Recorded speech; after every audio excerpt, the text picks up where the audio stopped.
আসসালামু আলাইকুম। আজ মঙ্গলবার 18 নভেম্বর 2025। আমন্ত্রণ ফ্রেন্ডলি মোবাইল প্রবাস টাইম বুলেটিনে। আপনাদের সাথে আছি আমি শরীফুল ইসলাম। শুরুতে জানাবো শিরোনাম। ওমানে অপরাধ দমনে রলমান পুলিশের বিশেষ অভিযান, 14 প্রবাসী গ্রেফতার। ওমানের আল কুরুম সমুদ্র সড়ক বন্ধ ঘোষণা, চলাচলে সতর্ক থাকার আহ্বান। দুবাইয়ে উড়ন্ত ট্যাক্সির যুগ শুরু, মরুভূমিতে সফল পরীক্ষা সম্পন্ন। আল বুসাইদ রাজবংশের নেতৃত্বে ওমানের 281 বছর এক অসামান্য জাতির উত্থান। ওমানে ইঞ্জিনিয়ারদের মিলনমেলা, আইইবির নতুন কমিটির অভিষেক। পুনরায় চালু হচ্ছে ঢাকা করাচি ফ্লাইট, সুবিধা মিলবে যাত্রী ও ব্যবসায়ীদের। দর্শক দেখছিলেন শিরোনাম, এবার পুরো খবর। ওমানের সেরা রেট দিচ্ছে বাংলাদেশি প্রতিষ্ঠান গালফ এক্সচেঞ্জ। প্রিয়জনকে টাকা পাঠাতে আজই আসুন আমাদের যে কোনো ব্রাঞ্চে অথবা কল করুন স্ক্রিনে দেয়া নাম্বারে। গালফ এক্সচেঞ্জ, বাংলাদেশিদের প্রিয় এক্সচেঞ্জ। ওমানের আল বুরামি থেকে উত্তর আল বাতিনা সর্বত্রই অপরাধীদের বিরুদ্ধে জিরো টলারেন্স। একদিকে ভয়ঙ্কর মাদকের কারবার, অন্যদিকে অবৈধ অনুপ্রবেশের ছক।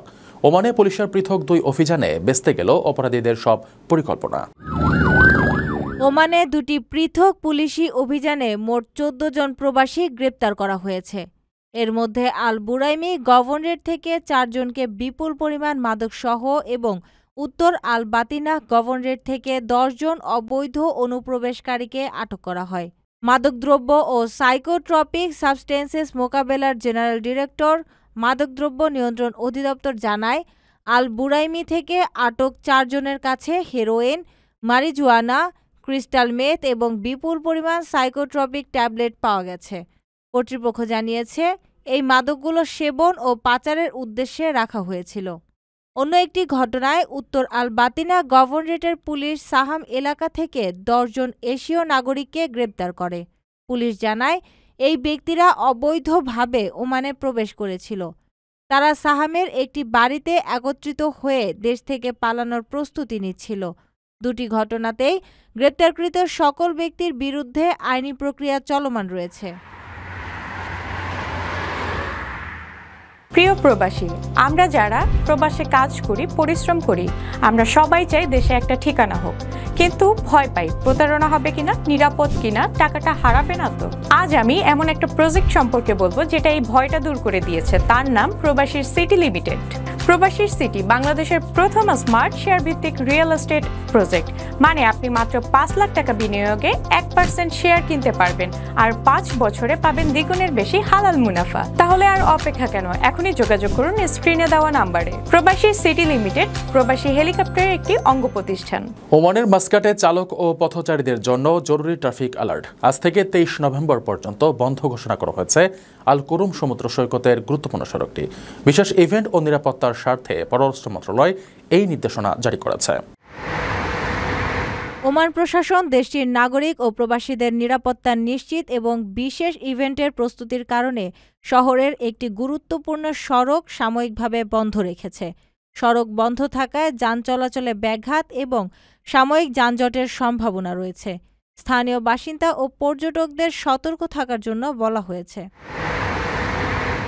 ওমানের পররাষ্ট্র মন্ত্রণালয় জানিয়েছে, 18 নভেম্বর থেকে 23 নভেম্বর পর্যন্ত পররাষ্ট্র মন্ত্রণালয়ের গোল চত্বর থেকে আল কুরুম সমুদ্র সৈকত গোল চত্বর পর্যন্ত সমুদ্র সৈকত সড়ক বন্ধ থাকবে।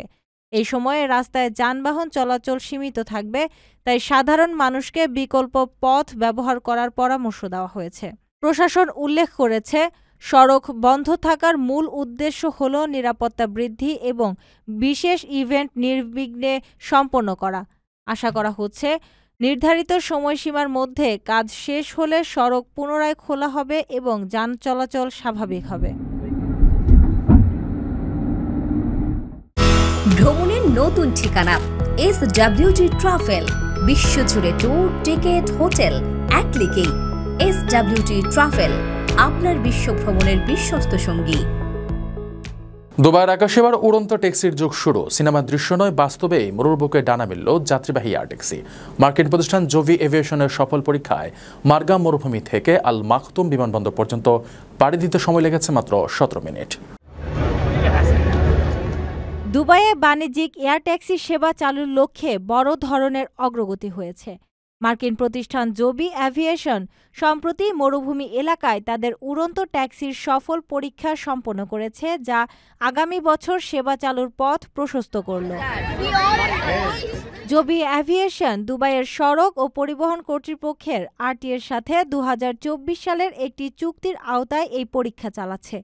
প্রতিষ্ঠানটি মারঘাম মরুভূমিতে 21টি পরীক্ষামূলক ফ্লাইট পরিচালনা করে, যা মোট 450 কিলোমিটার পথ পাড়ি দেয়। জবির জেনারেল ম্যানেজার অ্যান্থনি খৌরি জানান, এগুলো সাধারণ হোভার টেস্ট ছিল না, বরং পাইলট চালিত পূর্ণাঙ্গ ফ্লাইট ছিল। একটি গুরুত্বপূর্ণ মাইলফলক হিসেবে জবি সম্প্রতি মারঘাম থেকে আল মাকতুম আন্তর্জাতিক বিমানবন্দর DWC পর্যন্ত প্রথম A-B এক স্থান থেকে অন্য স্থানে ফ্লাইট সম্পন্ন করে। এই ভ্রমণে সময় লাগে মাত্র 17 মিনিট। এই সাফল্যটি জবির বিমানের সক্ষমতা এবং দুবাইয়ের অবকাঠামোগত প্রস্তুতি উভয়কেই প্রমাণ করে। 2026 সাল নাগাদ এই সেবা পুরোপুরি চালুর পরিকল্পনা রয়েছে। আপনার স্বপ্নগুলো আকাশ ছুবে প্রবাসীর হেলিকপ্টারের মাধ্যমে। বিয়ে, জন্মদিন অথবা যে কোনো বিশেষ প্রয়োজনে হেলিকপ্টার ভাড়া করতে যোগাযোগ করুন স্ক্রিনে দেয়া নাম্বারে। প্রবাসীর হেলিকপ্টার, নিরাপদ ও সাশ্রয়ী বাহনের বিশ্বস্ত নাম। মরুভূমির বুকে এক অসামান্য জাতির উত্থান। আল বুসাইদ রাজবংশের নেতৃত্বে 281 বছরের গৌরবময় পথ চলা ওমানের সুলতান হাইথাম বিন তারিকের হাত ধরে ঐতিহ্য আর আধুনিকতার মেলবন্ধনে দৃষ্টি আজ বিশ্বমঞ্চে অনন্য। ওমান বর্তমানে আল বুসাইদ রাজবংশের গৌরবময় শাসনের 281 বছর উদযাপন করছে। এই দীর্ঘ পথ চলায় সুলতানাতের নেতৃত্ব দেশটিকে একটি সুসংহত, আধুনিক ও অসামান্য জাতি হিসেবে প্রতিষ্ঠিত করেছে। সুলতান হাইথাম বিন তারিকের নেতৃত্বে এই অর্জন ওমানের জাতীয় গর্বকে প্রতি বছর নতুন উচ্চতায় নিয়ে যাচ্ছে। এই ঐতিহাসিক রাজবংশের প্রতিষ্ঠাতা ছিলেন আহমদ ইবনে সাইদ, যিনি 1747 সালে ক্ষমতা গ্রহণ করেন। সময়ের সাথে সাথে এই রাজবংশ কেবল ওমানই নয়, একসময় পূর্ব আফ্রিকার জাঞ্জিবার পর্যন্ত তাদের শাসন বিস্তৃত করেছিল। আল বুসাইদ পরিবারের দূরদর্শী নেতৃত্ব ওমানের সামাজিক, অর্থনৈতিক ও সাংস্কৃতিক ভিত্তি মজবুত করেছে, যা দেশটিকে বিশ্ব মঞ্চে একটি স্থিতিশীল ও সমৃদ্ধ রাষ্ট্র হিসেবে পরিচিতি এনে দিয়েছে। 2020 সালের 11 জানুয়ারি থেকে বর্তমান সুলতান হাইথাম বিন তারিক দেশের এই অগ্রযাত্রা অব্যাহত রেখেছেন। তিনি সফলভাবে ওমানের সমৃদ্ধ ঐতিহ্য এবং আধুনিকতার মধ্যে ভারসাম্য রক্ষা করে চলেছেন। আজ 281 বছর পরেও ওমানের জনগণ এই টেকসই উন্নয়ন ও নেতৃত্বের প্রতি গভীর আস্থা ও গর্ব প্রকাশ করে। আকর্ষণীয় রেট ও দারুণ সব ডাটা বান্ডেল পেতে আজই ব্যবহার করুন ফ্রেন্ডলি সিম। প্রবাসী দেশের প্রকৌশলীদের নতুন নেতৃত্ব। ওমানে আইবির নতুন কমিটির অভিষেক ও সম্মাননা অনুষ্ঠানে উঠে এলো দুই দেশের প্রকৌশলীদের আন্তরিকতা ও সহযোগিতার কথা। বাংলাদেশ সোশ্যাল ক্লাবের সহযোগিতায় মাস্কাটের অভিজাত ক্রাউন প্লাজায় এই অনুষ্ঠানের আয়োজন করা হয়। Institution of engineers Bangladesh Oman চ্যাপ্টারের নতুন কমিটির অভিষেক ও সম্মাননা প্রদান অনুষ্ঠান সম্প্রতি মাস্কাটের হোটেল ক্রাউন প্লাজায় অনুষ্ঠিত হয়েছে। বাংলাদেশ সোশ্যাল ক্লাব ওমানের ইঞ্জিনিয়ার্স উইংসের সহযোগিতায় আয়োজন করা এই অনুষ্ঠানে সভাপতিত্ব করেন আইইবির সভাপতি আমিনুল ইসলাম। সাধারণ সম্পাদক ইঞ্জিনিয়ার জুবায়ের অনুষ্ঠান সঞ্চালনা করেন। প্রধান অতিথি হিসেবে উপস্থিত ছিলেন বাংলাদেশ দূতাবাস মাস্কাটের প্রথম সচিব জনাব আসাদুল হক।